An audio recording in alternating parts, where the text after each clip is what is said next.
I'm a teenager and I live in a town.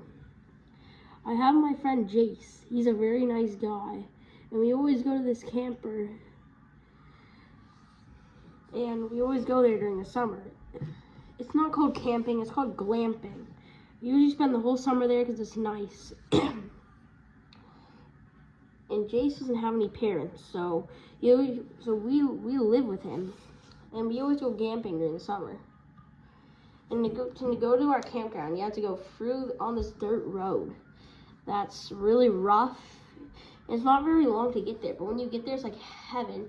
You can go in the lake, you can go for a hike, you can even go on in the airhead. And an airhead is something that you can just go on and go on the boat, and you can also go in the boat, hang around. So when you get there, it's on this mountain, and the lakes are right beside it. And we have a really big brown camp, and it's really big. It's not any trailers, a tent. It's actually like a house. Like I spend like half of my life in town, and I spend half my life in the wilderness. Now you might think it's kind of peaceful. There's no one around, but there is this camper that's right across from us. That's abandoned. I've never seen anybody in there, but there's always this black gray Honda that goes in there. And it's like really old and rusted down. Everything's outdated. The registration's outdated. And yeah, that's just all of it. It's all rusty, outdated, everything. Looks like it hasn't even been droned in a while because all the moss has been growing on it. So one day we wanted to go inside of it. When we went inside, the door squeaked a lot because it was very old and it went on the ground like an old person's house. But when we got in there, when we got into the living room, there was this fireplace with a bunch of white stuff around it, and you can probably see in the picture, and all these chairs and so yellow couch and tables and another couch, and we didn't get to go to that black door.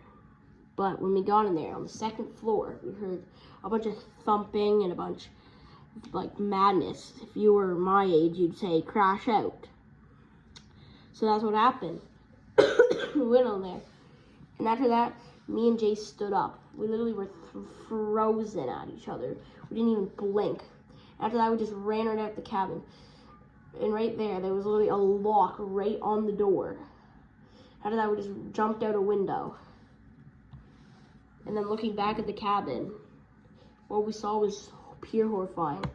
Then we saw the person sitting down in a black hoodie, literally staring at us. It was really disturbing. We couldn't catch the face, but my mom called the police. He was even standing there when my mom saw it. So she called the police. The police were there instantly on the campground, and they went into the camper. And they arrested the guy. Apparently the guy kidnapped 2 people and killed them and put him inside. And that's who he was killing all the ruckus was upstairs. And he was in the same black hoodie, black pants. And actually, when I saw it, he wasn't actually wearing a hoodie. He was just wearing his black t-shirt. Anyway, cops arrested him. And that was that. And we actually never went up any in there. And they ended up tearing that camp down with an excavator, and they checked it, and there was pistols, guns, knives, and all that in one of his bedroom closets. Have a good day, everybody. But I don't think Daddy Pig here is having such of a good day.